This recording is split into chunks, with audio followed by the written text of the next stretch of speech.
Nosso painel de agora fala sobre integração física e econômica por meio de portos fluviais e hidrovias. É um dos principais objetivos para melhorar a conectividade na América. O objetivo deste painel é identificar linhas de ação em nível regional para alcançar a integração marítima e fluvial, melhorar a competitividade e promover o desenvolvimento sustentável, utilizando modais de transporte mais eficientes do ponto de vista operacional e ambiental. O nosso mediador neste painel será Juan Carlos Munhoz Mena, diretor da Administração Nacional de Navegação e Portos e do Centro de Amadores Fluviais e Marítimos do Paraguai. Os participantes desta mesa serão Susana Pierre, gerente-geral da Administração Nacional de Portos do Uruguai, José Renato Ribas Fialho, superintendente de Desempenho, Desenvolvimento e Sustentabilidade da ANTAC, Brasil, René Pouchet, presidente do Porto de Barranquilla, da Colômbia, Paul Matthews, diretor executivo do Porto Sul de Louisiana, dos Estados Unidos, Dino Antunes Batista, diretor de Navegação e Vias Navegáveis da Secretaria Nacional de Portos e Transportes Aquaviários do Brasil. E ainda, Guilherme Miciano, presidente da PTP Group, Argentina. Lembrando, depois desse painel, teremos uma apresentação com um pequeno show do Puerto de Barranquilla, nosso anfitrião no próximo ano, e um coquetel em seguida.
Buenas tardes.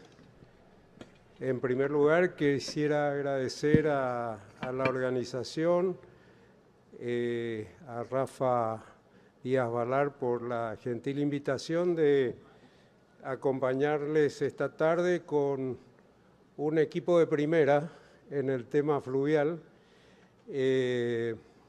Realmente es un gusto poder compartir con ustedes.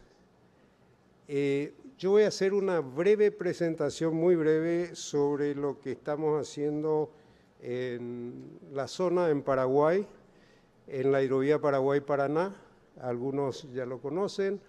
Y después vamos a iniciar el diálogo con los señores y la señora que me acompaña de Uruguay, Susana, un gusto. Rápidamente, ustedes lo que ven ahí es el mapa de la hidrovía Paraguay-Paraná, en donde la logística regional es uno de los grandes objetivos de integración a partir del año 92. Esto se mueve con... En primer lugar, quisiera señalar también que la navegación está limitada por calados que vienen del norte hasta el sur, hasta el Río de la Plata, donde toda la región central sudamericana se conecta con los dos grandes puertos marítimos y también desde la zona de Rosario con terminales de transferencia muy importantes para toda la región y en donde buena parte de la producción es procesada. Se adoptó el sistema de navegación por empujes. Ahí ustedes ven las conformaciones que en los distintos tramos de la hidrovía Paraguay-Paraná se están utilizando en este momento, y dentro de ese estadio y ese escenario ustedes ven los distintos tipos de convoyes y configuraciones que utilizamos en esa zona de la región central sudamericana. Bueno, algunas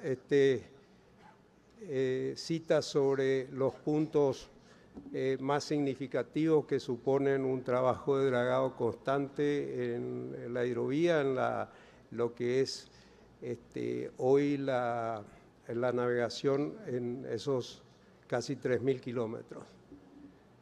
Y esta es un poco la demanda de carga actual de los distintos países que conforman la hidrovía. Y esta es una proyección al mediano plazo sobre lo que va a ser o lo que es algunos proyectos concretos que se están dando en la región y que van a suponer que en los próximos años vamos a probablemente duplicar las casi 22, 23 millones de toneladas que se mueven en el sistema. Hasta ahí rápidamente mi presentación.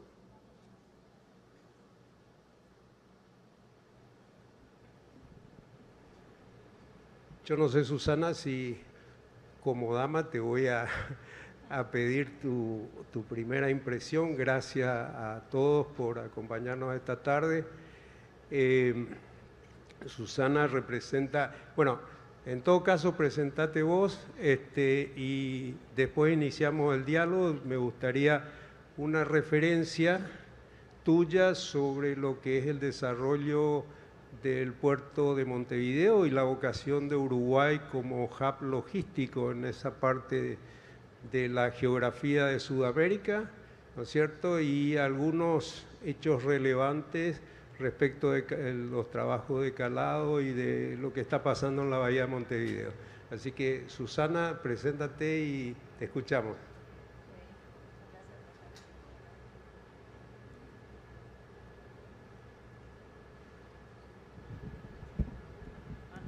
Creí que estaba prendido, disculpen. Buenas tardes para todos. Primero decir que, bueno, mi cargo es de gerente general en la Administración Nacional de Puertos. Explicar a lo mejor que en mi país, en el Uruguay, la Administración Nacional de Puertos es quien administra, conserva y desarrolla, así está establecido en la ley, los puertos comerciales de la República. Ese es mi lugar. Voy a transmitir un agradecimiento del doctor Curvelo, el presidente de la ANP, que era en realidad quien había sido invitado, pero por problemas de agenda no se ha podido presentar. Así que bueno, tratar de presentarles, para nosotros el puerto de Montevideo es el principal puerto comercial de la República. Decir que la administración es una entidad pública que se comunica con el Poder Ejecutivo a través del Ministerio de Transporte. Tiene dentro de sus funciones, decíamos, la de administrar los puertos y en ese sentido tiene como estrategia, a través de la infraestructura y de la logística, tratar de generar un sistema integral, confiable, seguro, que posesione el puerto de Montevideo como un hub regional. En ese sentido, hemos hecho inversiones en infraestructura, tratando de extender el área geográfica del puerto de Montevideo. Así hicimos una terminal logística que está extendida fuera del área física del puerto de Montevideo, y una terminal pesquera que va a estar próximamente sobre junio del año 23. Eso en cuanto a inversiones, además de algo que mencionabas recién, que era el dragado del canal de acceso a 13 metros, hecho con medios propios, y un proyecto que está a estudio en este momento a nivel del Poder Ejecutivo de una profundización a 14 metros. Excelente. Nos acompaña también esta tarde Paul Matthews del puerto del sur de Luisiana. Es uno de los puertos, me informé algo, 54 millas sobre el río Mississippi, el primer puerto de movimiento de carga doméstica de los Estados Unidos.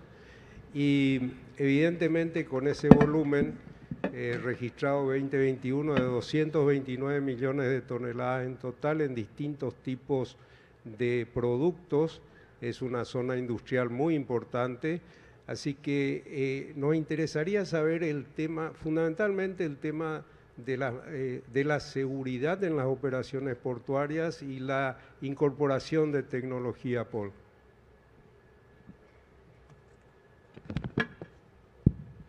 Thank you so much for this opportunity to be here and to speak. Want to also thank Rafi Diaz-Balart, if he's here. Rafi, thank you so much for inviting me to be here.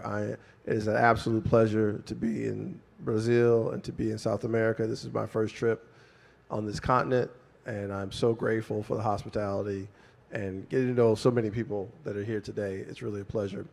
So our port is the second largest tonnage port in the Western Hemisphere as we feed and fuel the world with more than 100 million tons of grain, which represents 60% of U.S. grain to feed the world, and more than 100 million tons of petrochemical products. So every day we look at the safety and security of our cargo because we recognize the geopolitical and economic impact that we have globally. As we look at the conflict in Ukraine and Russia, we see that as two of the top 6 exporters of corn in the world, and also wheat as well. So America's farmers are having to produce more to make sure that we're feeding China, Japan, North Africa, and also Europe. So that's right at the forefront of Port of South Louisiana, which is 5,900 miles away from that. I say all that because we are actually working in a process right now to revamp our cybersecurity process. All of our software, all of our equipment, our consulting team, and we're planning for the first time ever to hire in-house cybersecurity and technical team, because what we're seeing right now is not only potential threats and hacks on the Port Authority, but all the businesses that are operating in the authority. That includes the 4 major grain operators in the United States, but it also includes petrochemical companies such as Shell, Valero, Marathon, and even renewable energies of biodiesel, LNG, and methanol facilities at our port. So we have looked at our structure of the 54 miles on the river and said every single part of that has to be secure with GIS mapping and also cybersecurity outlays. So for 2023, our main objective is to make sure that our policies, processes, equipment, and software when it comes to IT and cyber are second to none, because the value of the cargo that we have is arguably second to none. So again, I'm grateful to be here, being part of this process. Muchas gracias, Paul. Esta mañana el ministro habló de la BR de Río, lo mismo que tiene. No sé, José Renato o Dino, ¿qué nos pueden comentar de eso? Porque evidentemente un país como Brasil, que en su carga doméstica mueve solo el 7% por las vías navegables, tiene un gran desafío sobre la reutilización de esas vías navegables, hacer de esas vías navegables hidrovías con mucho mayor porcentaje. Así que, José Renato, no sé si te escuchamos a ti primero. Obrigado, Juan Carlos. Boa tarde a todos. Obrigado pelo convite, em nome da ANTAC. Acho que eu posso fazer uma introdução aqui, Dino, do assunto, depois o Dino complementa, trazendo alguns dados. O nosso transporte de cargas pelas nossas hidrovias, de 2010 até 2021, ele teve um crescimento de 60%. Tá? Então, nós passamos de 22 milhões de toneladas para cerca de 37 milhões de toneladas o ano passado. E há 2 anos atrás, nós chegamos a 40 milhões de toneladas. Tá? Esse crescimento ele foi suportado por terminais, principalmente terminais privados, que passaram de 52 para 125 terminais nas nossas hidrovias. tá? Ou seja, a demanda existe, a carga existe, o setor privado ele tem investido tanto em terminais quanto em frota, né? Embarcações, embarcaças. Mas nós temos um problema aí. Nesses últimos 10 anos, a ANTAC faz um levantamento da extensão das nossas hidrovias que foram navegadas. Em 2010, 2011, nós tínhamos cerca de 23 mil quilômetros navegados. E em 2020, quando foi nosso último levantamento, nós chegamos a 19,1 mil quilômetros, ou seja, nós perdemos quase 4 mil quilômetros de vias navegadas.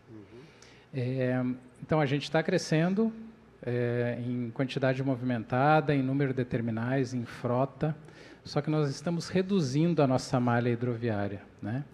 E isso é um desafio que nós temos agora, daqui para frente. É um desafio que nós vemos enfrentando nos últimos anos, uma falta de recurso público para investir na manutenção e até na ampliação das nossas hidrovias.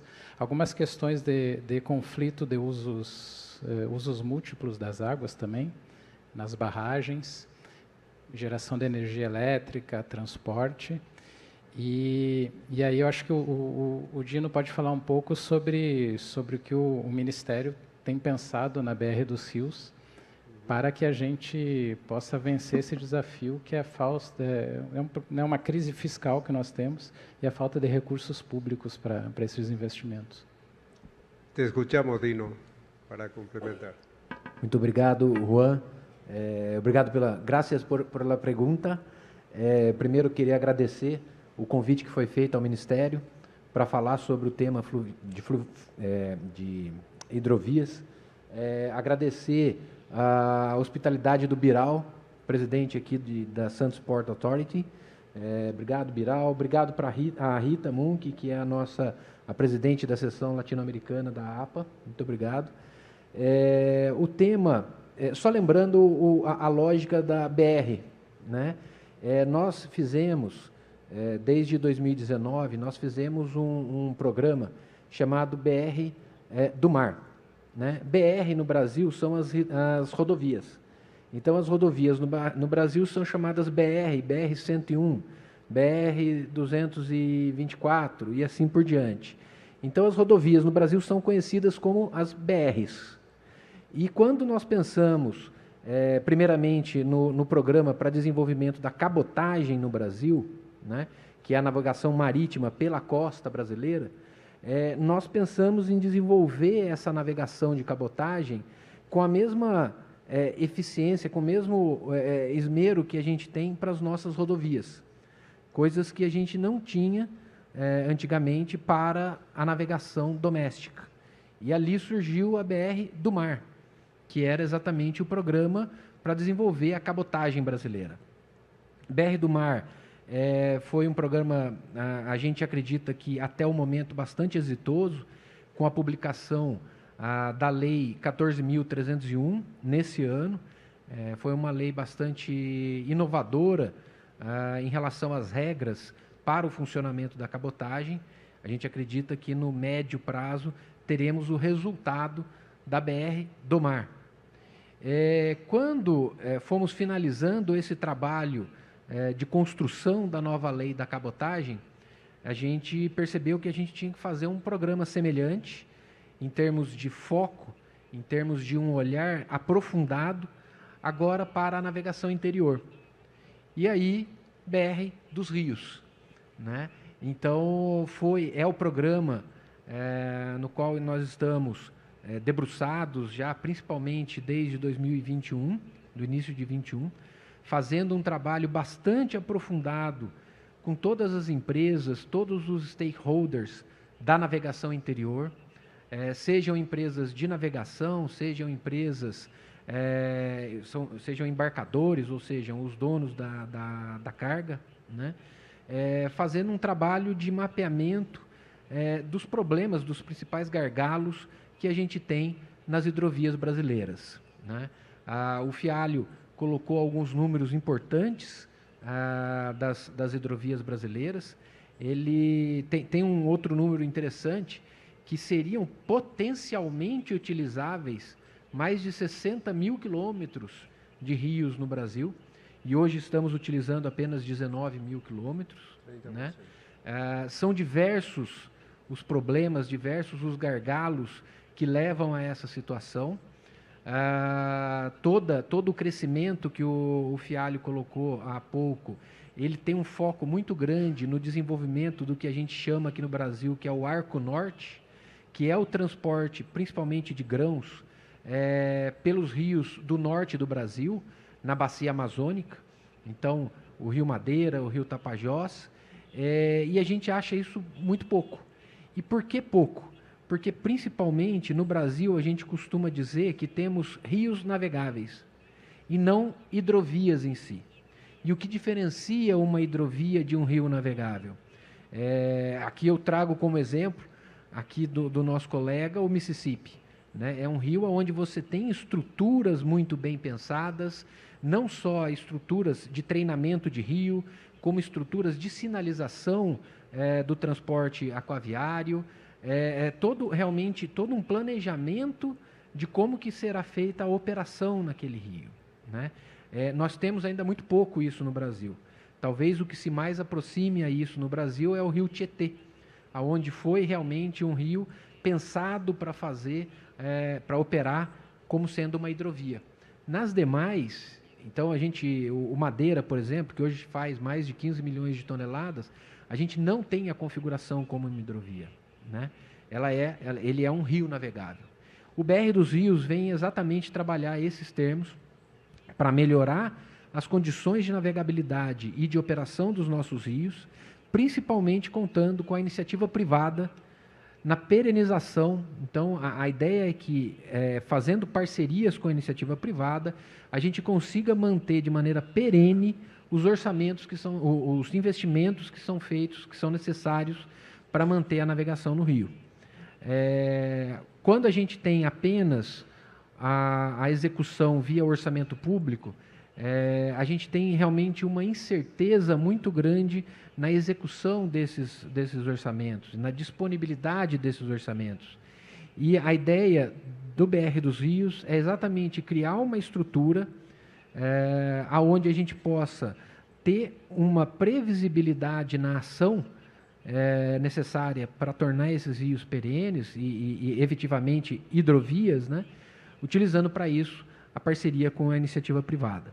Além disso, o BR dos Rios considera também uma ampliação na participação de todos os envolvidos em novos fóruns para discutir a realidade de cada uma das hidrovias, o que a gente chama de conselhos hidroviários. É dessa maneira que a gente pretende ter uma proximidade maior da administração pública com os usuários das hidrovias e assim conseguir efetivamente tornar os nossos rios navegáveis em hidrovias. Eu agradeço novamente a possibilidade de falar aqui sobre o nosso programa. Juan. Muchas gracias. Muy interesante y justamente se trata de los niveles de servicio que se necesita en un río navegable para hacer una hidrovía o una vía navegable troncal, como se le llama en el sur del continente ahora. Guillermo, el año pasado en Cartagena hablaste de las emisiones y de los efectos de las emisiones en lo que es el medio ambiente y sin duda la navegación fluvial es la que menos agrede si lo comparamos con el transporte rodoviario o carretero. Me gustaría renovar aquellos comentarios que hiciste en Cartagena y también, bueno, después te hago otra pregunta sobre el tema regional porque sin duda lo vamos a preguntar a René también algo de lo que es el Magdalena, pero estamos todos pendientes de lo que va a pasar de aquí a un año en Barranquilla y lo que va a pasar de aquí en una hora en el cóctel. Así que, Guillermo, por favor, una reflexión sobre aquello que se habló y que fue, creo que un tema transversal y que tiene que ver con ese cambio de fórmula logística en esta parte del continente.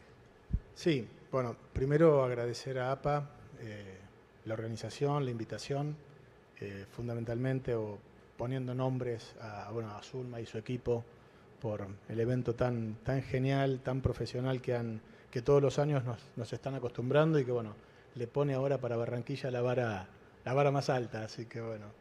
Pero sí, el año pasado charlábamos sobre, bueno, precisamente el impacto ambiental, cómo el mercado está cambiando a partir de cada vez más rápido el tema de empezar a medir huellas de carbono o tender a hacer carbono neutro. Lo estamos viendo, bueno, en el módulo anterior se estuvo conversando sobre la transición energética, cómo involucra a las terminales, porque en toda la operatoria tenemos diferentes necesidades. El armador tiene una serie de tiempos que son diferentes a los de la autoridad portuaria y muy diferentes a los del concesionario de una instalación portuaria o el propietario de una instalación portuaria. Pero bueno, el mundo es muy dinámico y lo que hablábamos el año pasado jamás nos hubiéramos imaginado. Pensábamos que después del COVID ya habíamos vivido todos y nos imaginábamos una situación similar que podríamos volver a vivir como consecuencia de la globalización.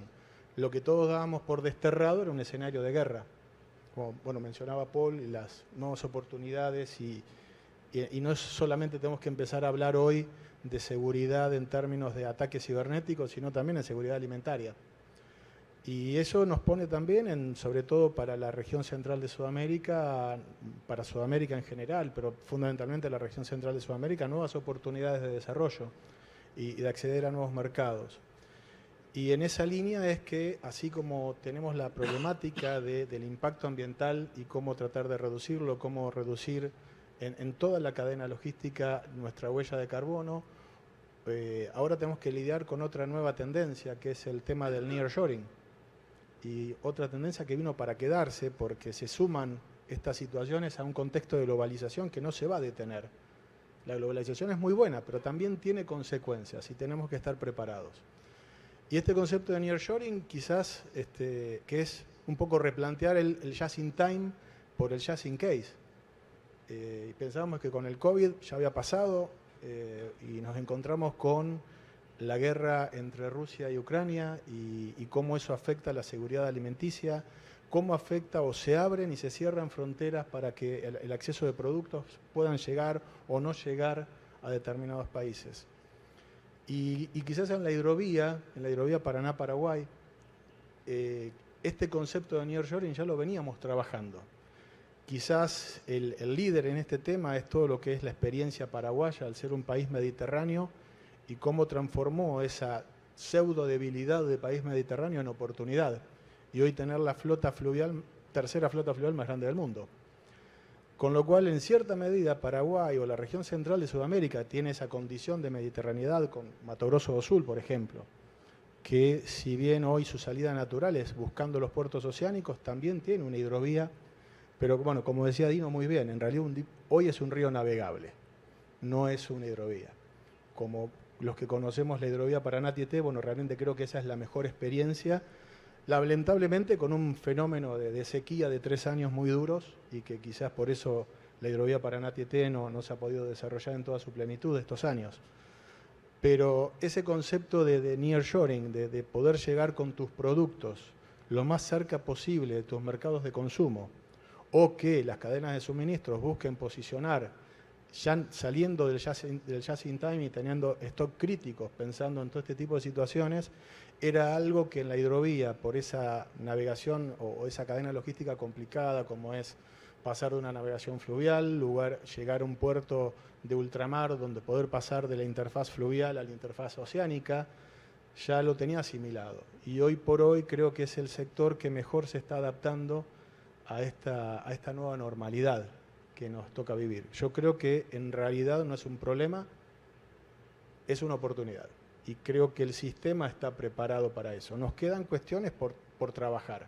Creo que este nuevo concepto de nearshoring en Sudamérica, en la región central de Sudamérica, estamos muy bien preparados para llevarlo adelante, para transformar un problema en una gran oportunidad de desarrollo, sin perder de vista que detrás de ese desarrollo hay desarrollo humano, no es solamente bajar costos logísticos.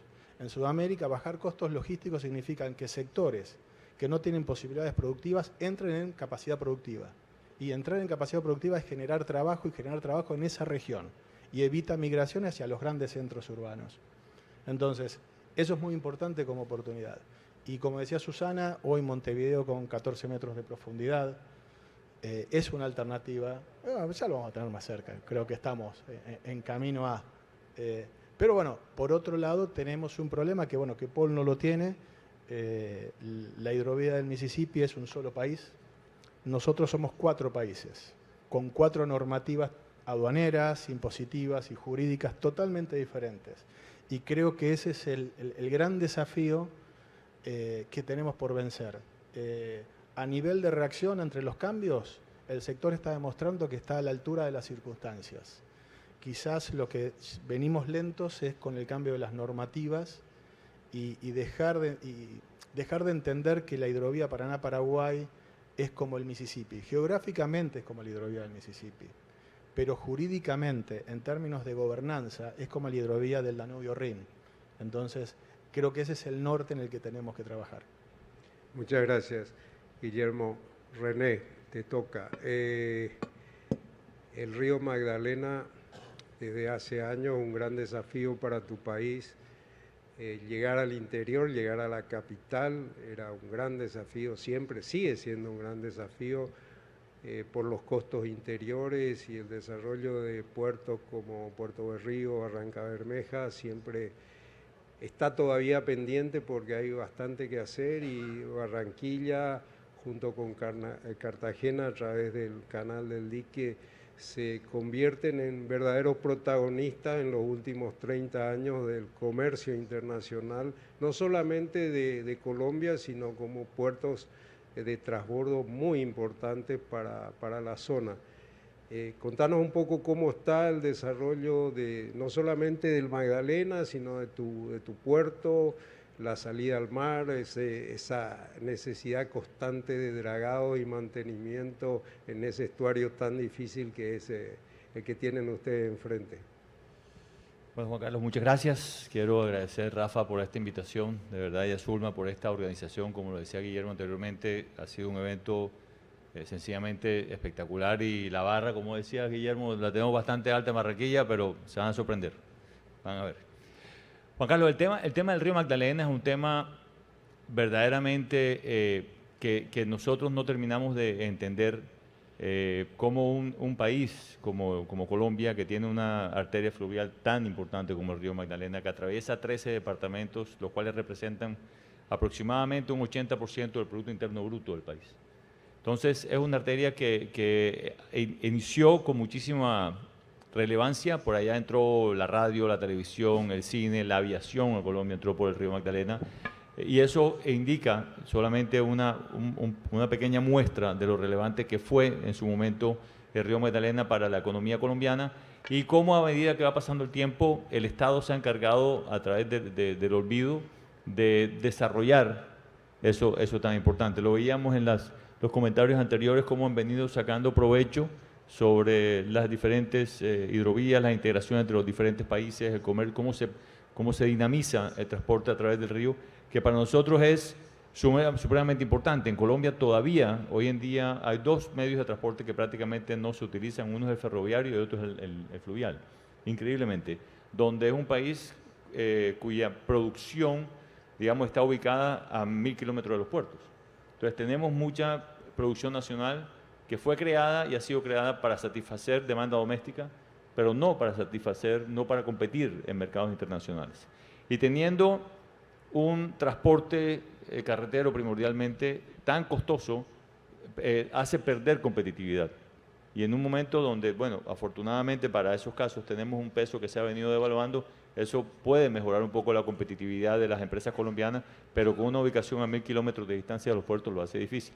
Por eso es que es tan importante seguir presionando para que haya una real política de Estado para un desarrollo de intermodalismo en Colombia. Algo se ha hecho, gran parte del crudo que se produce en Barranca Bermeja se transporta por el río, desde Barranca Bermeja hasta Cartagena, como lo decías, por el canal del dique, pero en realidad es muy poco la carga de compensación de carga seca que se mueve desde los puertos de la costa del Caribe hacia el centro del país.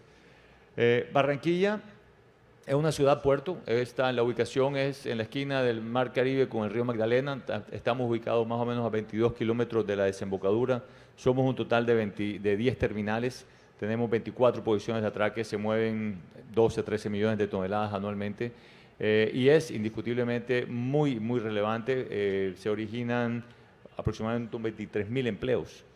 Y Barranquilla, la dinámica económica de Barranquilla, que aquellos que nos vayan a acompañar el 2023 de verdad que lo van a vivir, está muy ligada a la infraestructura portuaria, a la situación portuaria, porque el 60% de lo que se mueve a través de nuestros puertos de exportación se produce en Barranquilla.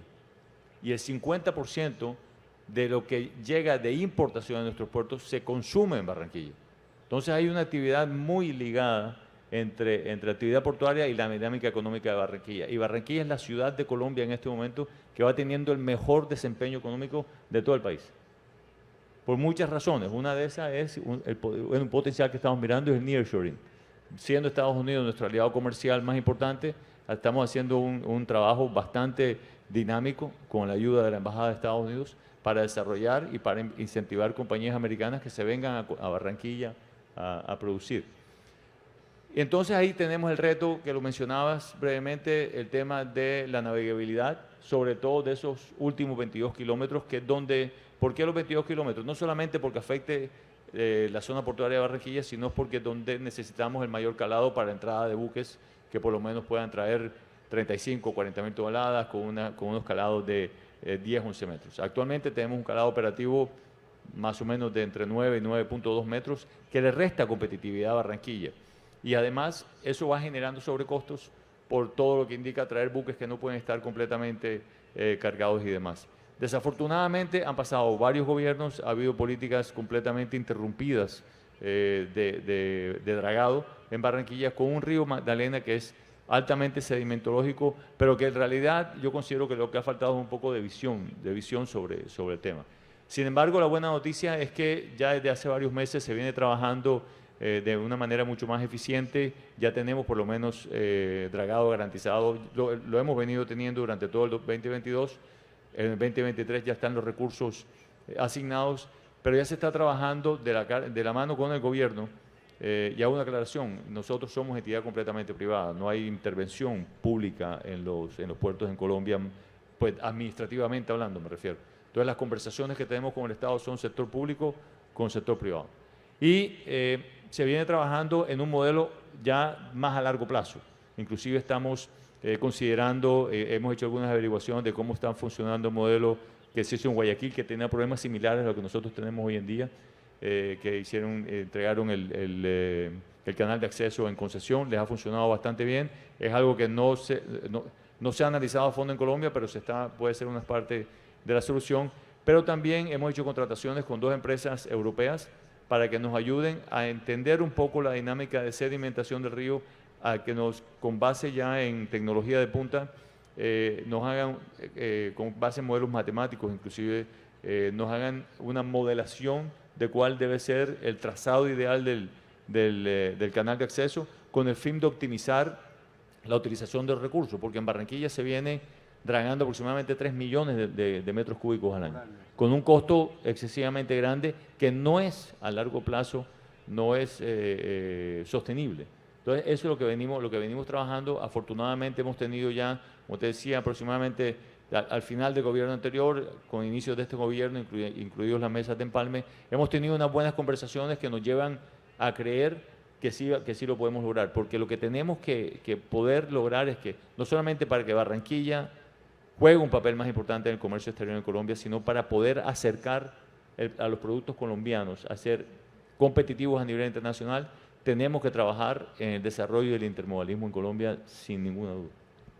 Sin duda, el costo logístico de las zonas interiores y a veces no se entiende muy bien. A mí me tocó estar hace 30 años con la misma problemática que nos estás contando ahora.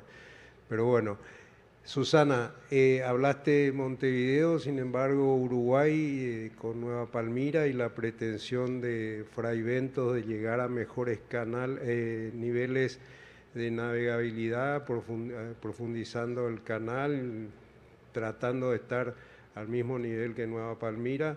¿Qué planes hay sobre eso en tu país, atendiendo no solamente las inversiones que se están haciendo en Uruguay, sino la demanda de transporte que había mostrado yo hace un momento, que finalmente eso va a puertos argentinos y a puertos uruguayos en una dinámica de competencia bastante interesante y que es lo que hace a la lógica de este negocio?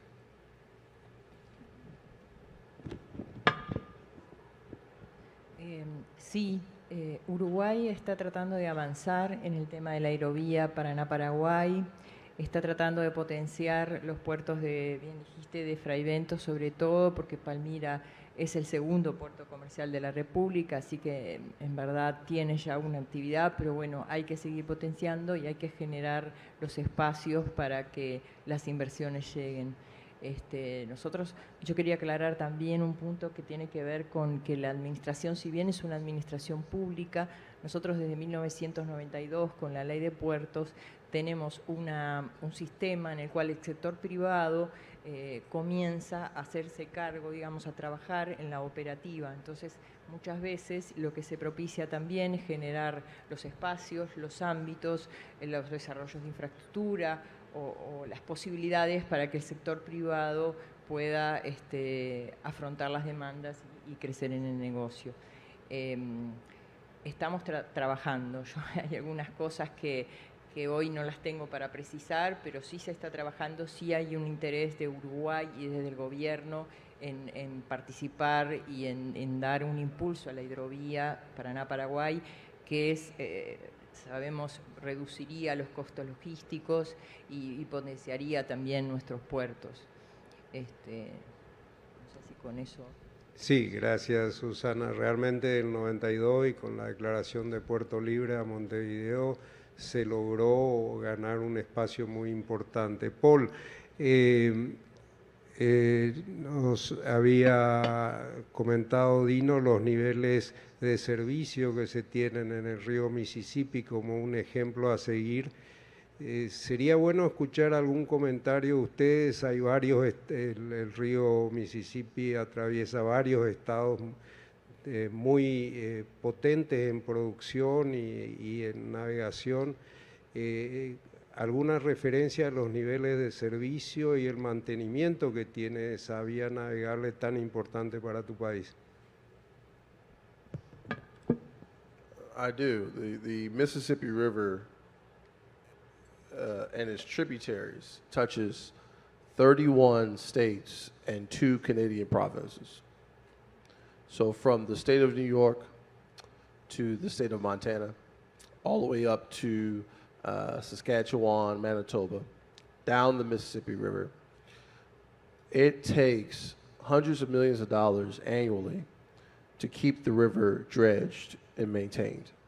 In particular, the state of Louisiana partnered with the U.S. Army Corps of Engineers to dredge the Mississippi River within Louisiana to 17 meters, 17, 18 meters, so that we can get the largest possible ships into our port. And the purpose of that was not just for containers, which we only have one port of the 30 in our state that moves containers, but it was really for bulk cargo, mainly the aggregate and the grain. And so that process has been completed. So now our port is able to bring in depths of 17, 18 meters, but that was a partnership between the federal government and the state, both investing half the amount of dollars that were needed. One of our universities in Louisiana did a study 10 years ago on the significance of deepening the river to 17 meters, and they discovered that for every $1 the federal government would invest, it would actually bring back in taxes and economic development $89. 89 to 1. So it's incredibly significant. Also, it is always the cheapest mode, obviously, to move cargo, but the different dynamic we have here is the reduction, minimization of our carbon footprint, which is still attractive for barge cargo. Now, when I listen to the other ports and my friends here in South America, it sounds to me that you guys are talking about my port, because even though we're in a different country and there's certain issues that we have, I hear a lot of similarities. Yes, we're all within one country and with our ports, but there are ports in Louisiana who are trying to figure out how to work together. Then there are ports in other states that we're trying to figure out how to work together, even though we're all on the Mississippi River, because we have different purposes, different customers. And what is the main voice that we should bring to our states, to the federal government to speak? So when I go to Washington and I meet with my Louisiana delegation, I also want to meet with the delegation from Tennessee and Kentucky and New York and Illinois to say that what we do on the lower Mississippi River, so close to New Orleans, actually impacts what you do in Kansas and Montana and Oklahoma. So those conversations have to be had. I'm very proud to be part of this panel because I believe that there's an opportunity between the Port of South Louisiana operating on the Mississippi River and working with the ports here today in South America that we can find common ground. So one of the biggest ports that we export to is Colombia. However, our port has never had a steady, strong relationship with Barranquilla or any other ports in Colombia. Well, as far as I'm concerned, that changes today. Our relationships with Argentina, Brazil, and other countries in South America are going to change today because we need to have those relationships, share notes, and find ways that we can have more businesses operating in South America, exporting to our state through our port, and vice versa. And having these conversations makes a difference. So the Mississippi River is a constant struggle because you have 31 states with 31 purposes, different purposes, trying to figure out what's best for that river and its tributaries constantly.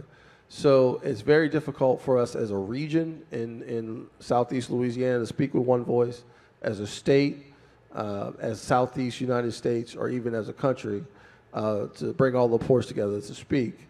And APA, as you call it, or AAPA, does a great job of trying to speak with one voice because, as we know, when there's more people in the room saying the same thing, politicians actually listen, right?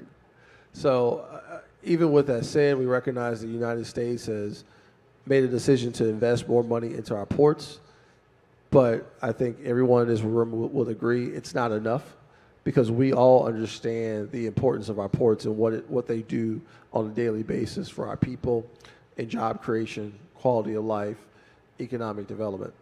And so I think this is a great step to have this conversation. And the Port of South Louisiana plans to be back here next year and constantly have this discussion with this group so that we can find ways to make our north-south trade partnerships a lot better. Too much in the United States, we focus on the east-west trade, and I'm going to make it a point and take an initiative on myself to make sure we're focused on the north-south trade. Sí, la verdad que somos privilegiados y gracias a la organización APA en su 30 ediciones es la primera vez que da espacio para los puertos fluviales. Yo quiero reiterar nuevamente a Rita, a Rafael y a Zulma que nos hayamos podido juntar, como dice Paul, realmente es una oportunidad bastante importante y que esto se haga costumbre, depende un poco de nosotros. Para Dino y José Renato de vuelta, ustedes tienen en Brasil un proyecto binacional que es la hidrovía de la Laguna Merín, que es, entiendo que justamente en este momento se está haciendo un análisis de demanda de transporte y alguna aproximación sobre el tema de trabajo de ingeniería para los dos. ¿Cómo está ese proceso? Porque también es muy importante para el sur de Brasil y muy importante para Uruguay también, obviamente. Graças por a pergunta, Juan. Esse projeto é um projeto que ele é histórico, né?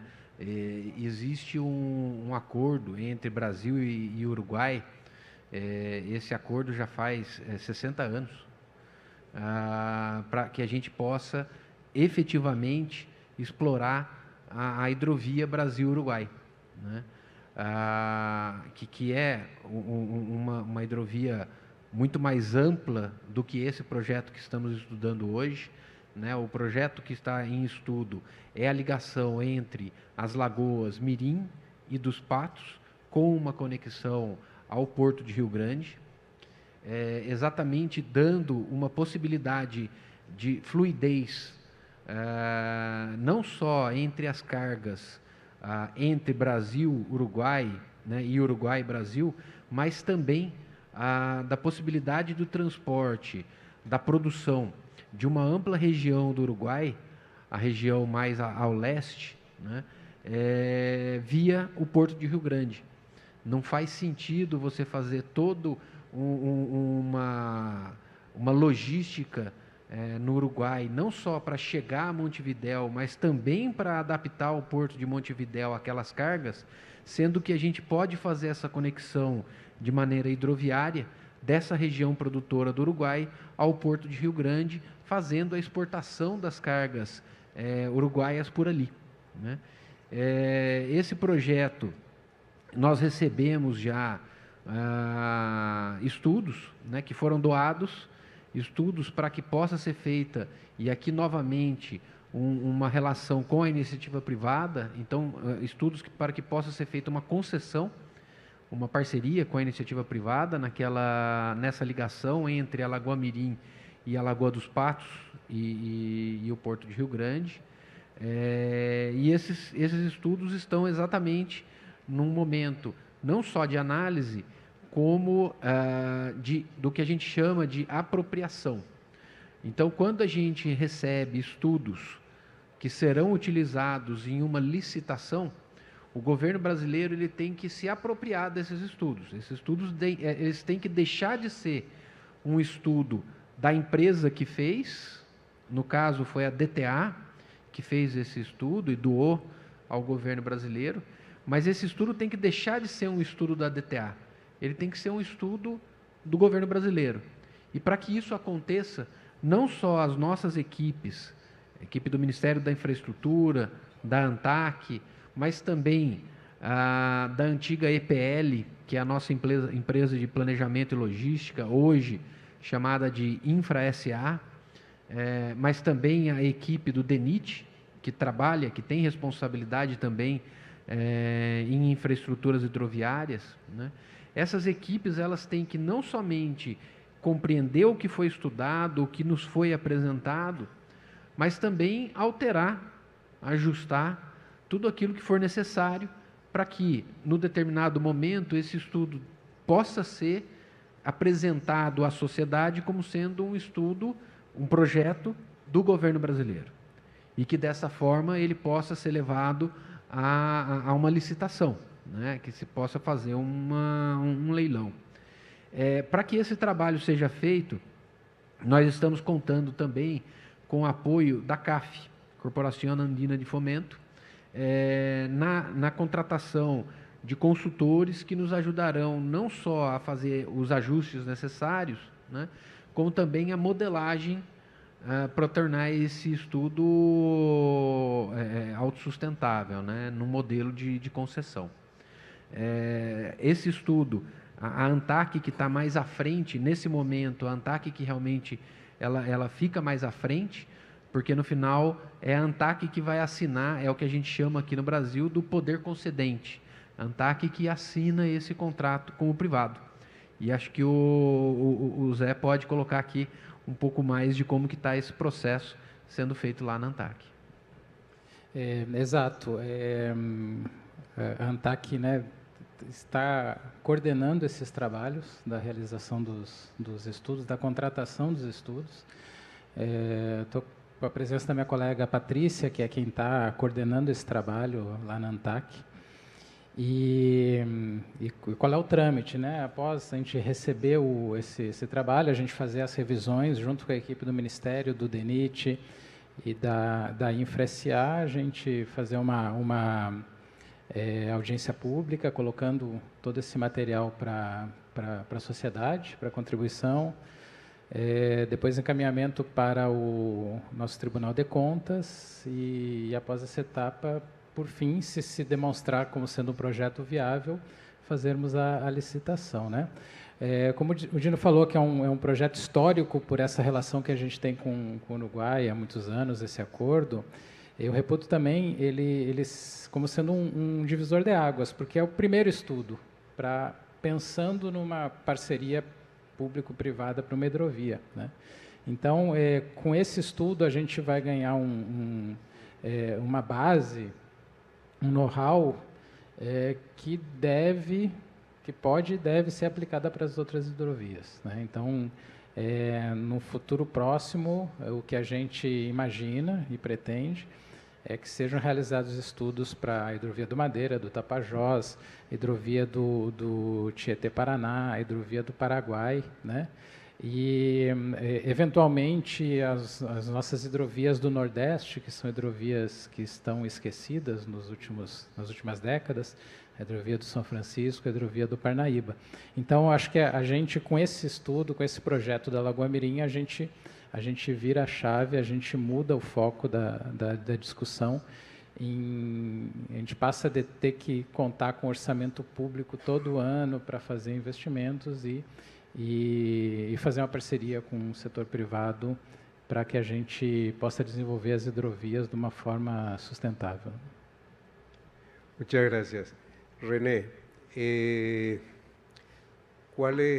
¿cómo pensás el futuro de Barranquilla dentro del contexto de Colombia, dentro del contexto de servicio de transbordo quizás, donde Cartagena es bien competitivo, incluso con los puertos de Panamá han logrado un posicionamiento?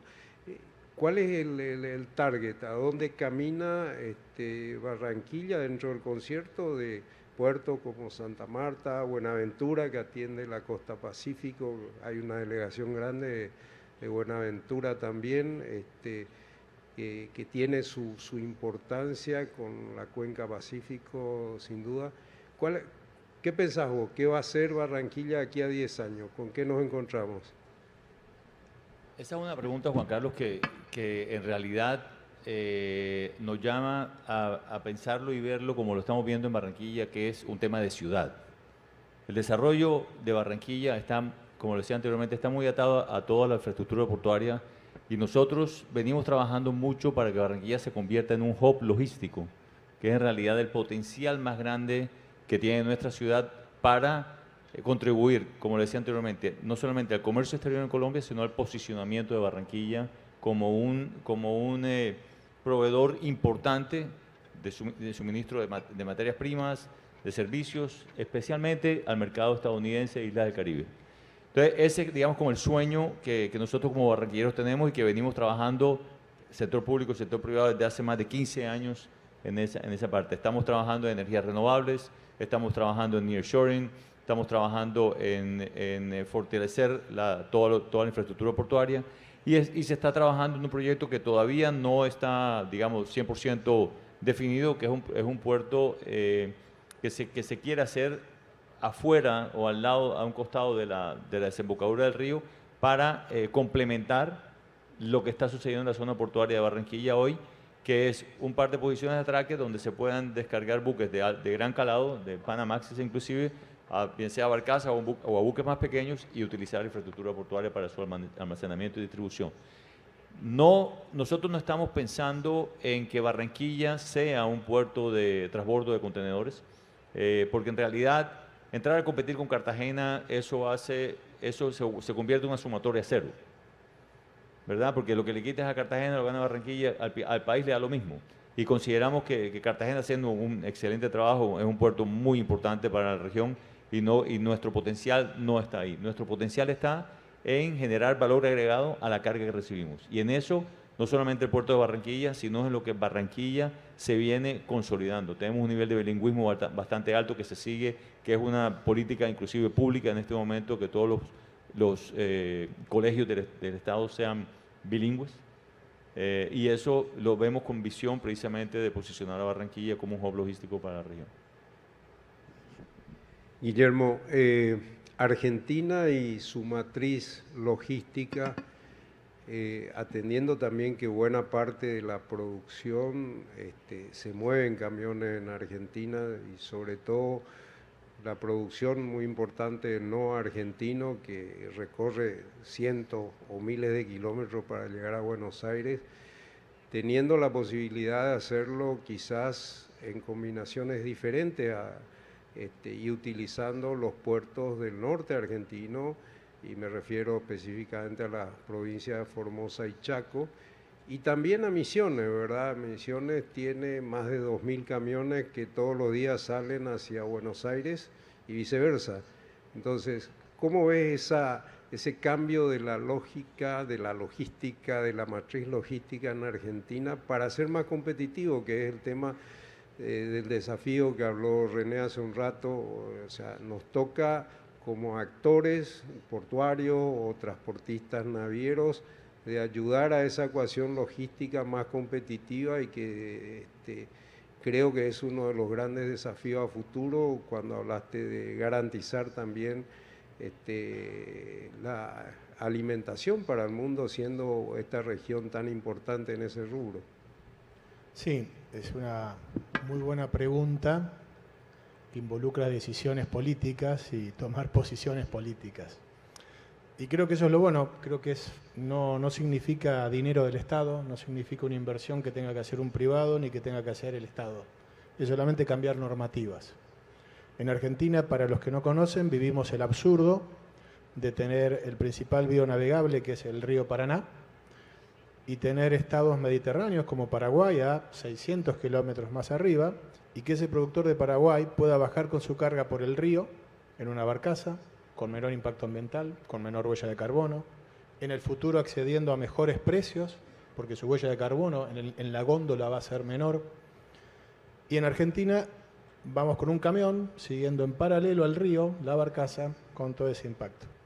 Y eso obedece a que Argentina no tiene hoy un régimen de flota nacional de bandera argentina, porque eso es un tráfico de cabotaje, y que en ese sentido está muy bien, como decía Dino, la BR do Mar o BR do Río, que no es solamente facilitar las vías navegables, también implica, tengo entendido, un régimen diferencial en lo que es cabotaje y el tráfico de cabotaje.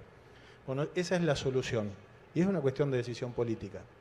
La posibilidad está, los puertos están, y es como le decía, viéndolo desde el absurdo, imagínense que va una barcaza bajando por el río Paraná, haciendo 1.200 kilómetros, como dice Juan Carlos, de la misma distancia baja un camión con un containers de exportación de productos de una economía regional, y de la misma manera baja un container en una barcaza. ¿Quién paga menos costo? ¿Y quién lo pierde eso? No lo pierde el operador portuario, porque todos vamos a cobrar lo mismo. El que lo pierde es el productor en ese lugar, no el trader, no el operador portuario, no el transportista. Quien lo pierde es el eslabón, el primer eslabón de la cadena. Entonces, hoy en nuestro país, Argentina fundamentalmente, tiene esa oportunidad de poder cambiar y poder modificar sustancialmente su matriz de distribución, su matriz logística, en base a un cambio de normativas. Pero es necesario cambiar normativas. Y también pasa que podemos encontrar o morigerar esas normativas donde, como decía hoy, tenemos a Paraguay con la tercera o casi segunda flota mundial de tráfico fluvial, de tráfico de barcazas, de flota de barcazas, y muchas veces no las podemos usar, porque seguimos pensando que tenemos una hipótesis de conflictos con nuestros países vecinos, entonces no utilizamos a Uruguay como plataforma, y que es una forma de eludir el cepo que nos impone hoy trabajar con flota de bandera argentina nacional, que no es porque no se quiera, es porque no están dadas las condiciones, que no es un tema ni siquiera de cambio de reglamentación salarial o que implique reducir tripulación, es un tema netamente impositivo. Entonces, Argentina hoy está regulando un impuesto que nunca va a cobrar por una política errada de empezar a entender la problemática, como muy bien decía Paul, quizás como un ejemplo. Por cada dólar invertido en dragado son 99 que te vienen de ingreso en derrame. Me parece que esa es la política, y esa es la gran oportunidad que creo que Argentina la va a tener. ¿Por qué? porque el mundo está cambiando y el tema del cambio climático y el tema de ser carbono neutro y de reducir nuestras emisiones no es solamente a los operadores, también va a llegar a los productos y va a haber mercados que van a pagar más ese producto, con lo cual creo que ahí es donde tenemos una oportunidad. Pero de nuevo, si queremos modificar las cosas o tenemos otro desafío muy importante que es la digitalización, si aún no tenemos resuelto cuál es la política de dragado que va a tener la región, ¿de qué sirve que Argentina implemente una política de dragado que está en forma totalmente aislada de la política que está llevando adelante Uruguay o a la que lleva adelante Paraguay, en lugar de entendernos como una sola región? La hidrovía es Paraguay, Paraná, Paraná, Paraguay, es una sola, es un solo sistema. Entonces, hoy lamentablemente lo que tenemos es un río navegable y nos faltan decisiones políticas que significan cero impacto económico en las cuentas del Estado federal que tiene que regular la materia. Bien, muchas gracias, Guillermo. Quisiera invitarlos a todos a algunas reflexiones finales. Vamos un poco atrasados en la organización y creo que hay mucho por hablar, muchísimo más todavía, así que para ir cerrando, Susana, te invito a alguna reflexión final sobre el futuro de las vías navegables en Sudamérica, lo que te toca a ti como autoridad portuaria uruguaya, y luego Paul, en el mismo orden, siéntanse libres de una reflexión final y al final diré algo para cerrar este panel muy agradable, por supuesto, y donde probablemente nos va a faltar tiempo para conversar todo. Lo vamos a seguir en Barranquilla, seguro, porque este panel creo que va a ser permanente tema en APA, puertos fluviales, así que te escuchamos, Susi. Bueno, comparto lo que hablábamos hace un rato, de que hay que trabajar la región, hay que trabajar en forma conjunta. Creo que tiene que haber un mayor diálogo y un poco de que, bueno, complementarnos y poder que la suma de los trabajos de todos sea para las mejoras de nuestros países. Eso creo que es lo más importante. Y creo que también hay decisiones políticas que deberían tomarse y quizás los tiempos están quedando como muy limitados en eso. Las decisiones deberían ser realmente más rápidas para adaptarnos a los cambios y no quedar tan lejos de lo que debería ser un futuro mejor para nuestros países. Muchas gracias. Muchas gracias. Paul, te escuchamos. Inland ports are getting more attention than ever before.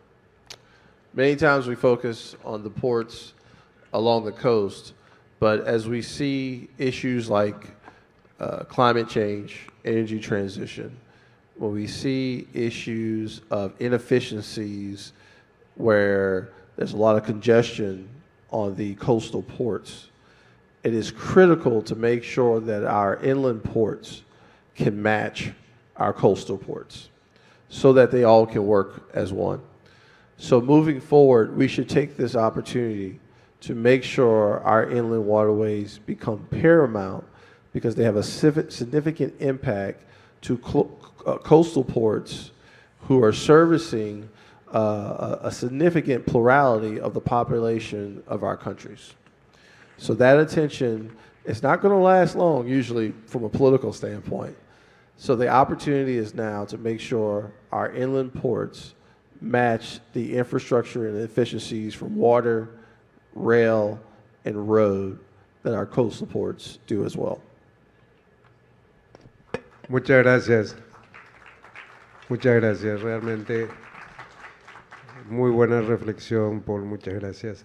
José Renato. Corroborar com a opinião aqui dos meus colegas que a gente precisa de decisões políticas, sem dúvida, mas talvez o nosso trabalho aqui como técnicos, né, seja subsidiar essas decisões, né? Então, elaborar material técnico, estudos para que, né, a gente transforme as nossas hidrovias, eu falo das hidrovias brasileiras e da Paraguai-Paraná, a nossa hidrovia sul-americana, em as nossas vias navegáveis em hidrovias, né, no fim, e para que em breve a gente possa estar aqui como o Paul, né, discutindo portos fluviais e já tendo passado pela etapa da hidrovia, né, que a gente ainda tá nessa luta, né, de transformar nossas vias navegáveis em verdadeiras hidrovias. Muchas gracias. Tino. Bom, Juan, primeiro eu queria agradecer a todos que aqui estão e que nos acompanharam até esse momento.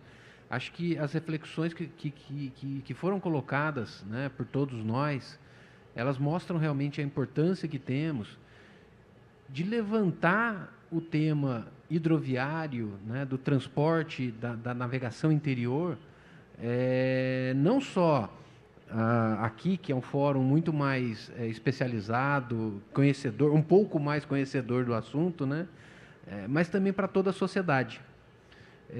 A gente percebe, pelo menos aqui no Brasil, mas de certa forma isso é geral, né, a sociedade ela acaba tendo muito mais uma visão do transporte aquaviário no porto, né? No Brasil, quem conhece alguma relação do transporte aquaviário pensa logo no porto. E é muito difícil a pessoa pensar no rio, né? Aqueles comboios 3x5, a gente teve agora recentemente no Tapajós um comboio da Hidrovias do Brasil carregando 70 mil toneladas, um comboio, né? E muito pouca gente, pelo menos no Brasil, essa é uma realidade muito distante da sociedade.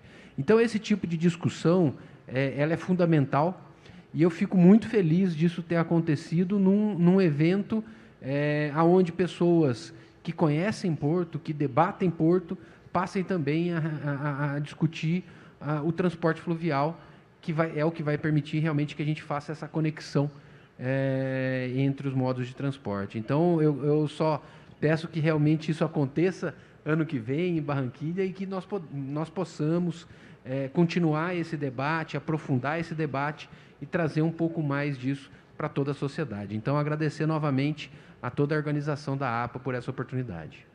Muchas gracias, Dino. René. Juan Carlos, yo me quiero unir a tu propuesta y quiero proponerle a Rafa que verdaderamente paneles como este sean incluidos en la APA. Me parece muy interesante y me parece que podemos utilizar el setup de APA precisamente para generar y compartir mejores prácticas. Es muchas las cosas que tenemos no solamente que aprender, sobre todo en nuestro caso, sino que podemos aportar entre todos para poder generar. Somos regiones, diferentes regiones con unas oportunidades increíbles y creo que la podemos capitalizar en estos espacios. Y segundo, si me lo permiten, quiero hacer una invitación a que ahora que terminemos nos acompañen 10 minutos. Le vamos a hacer una pequeña presentación de Barranquilla para que vayan haciendo sus reservas, para que nos acompañen, para que tengan un poquito de idea de lo que tiene Barranquilla para ofrecerles en el 2023. Muchas gracias. Guille. Bueno, para ser breves, quiero resaltar la importancia de este evento y creo, bueno, le levanto dos puntos muy importantes. El de Dino y con ese concepto muy claro. Y creo que es la forma de poder hacer los cambios, las decisiones políticas que implica todo este desafío. Un río no es una hidrovía y el desafío es transformar ese río navegable en una hidrovía. Y el otro punto importante es, como decía Paul, ese impacto económico, de dónde invierte. Esas son cosas fáciles de mostrar, fáciles de transformar y cómo podemos poner el tema en la agenda política y que sea fácil de visibilizar. Como decía, bueno, René también, el impacto del dragado, que no es solamente el dragado en Puerto de Barranquilla, sino todo lo que implica esa competitividad que puede llegar a tener Barranquilla. Así que realmente resaltar son puntos muy importantes y ojalá lo podamos continuar y que el año próximo ya estemos, algunas de estas cosas que hemos debatido, hayamos logrado por lo menos empezar a poner en la mesa de decisión política de esos cambios. Muchas gracias. Bueno, me toca cerrar. Primero quiero agradecerle a todos ustedes por haber acompañado esta hora y media. Vamos a entregar a tiempo. A mí me gusta ser muy puntual.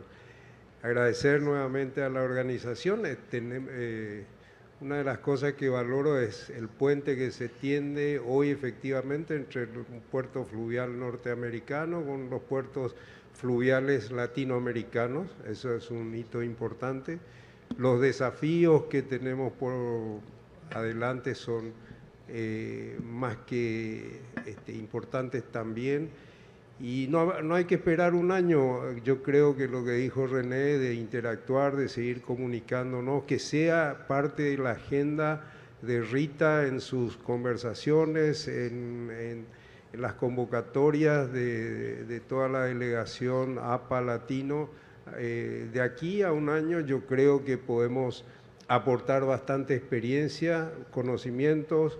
No hablamos de los recursos humanos que alrededor de los puertos fluviales y de la navegación hacen sin duda lo más importante para que esto se pueda motorizar y finalmente lograr aquello que todos pretendemos, que es la competitividad de nuestros países y con un espíritu de integración que quizás nos falte un poco, ¿verdad? En el sentido de que en el escenario Paraguay-Paraná, que empezó hace 30 años, con un humor político quizás diferente al que hoy estamos teniendo, pero que hay que retomar ese humor político, porque al final los países cumplen roles, las economías se van complementando y depende de nosotros poder trabajar y caminar hacia esa pretendida cooperación y una logística regional efectiva. Gracias nuevamente APA, gracias Zulma, gracias Rafa, gracias Rita también por esta oportunidad y bueno, nos veremos dentro de un rato para escucharte, René, nuevamente de tu maravilloso puerto. Ahí llevan también a los equipos de fútbol porque hace mucho calor para las eliminatorias, pero bueno, esa es la trampita que tienen, pero muchísimas gracias a todos ustedes que tuvieron la gentileza de escucharnos también. Yo creo que el día ha sido intenso y una excelente organización con todo el equipo de Zulma. Muchas gracias, buenas tardes.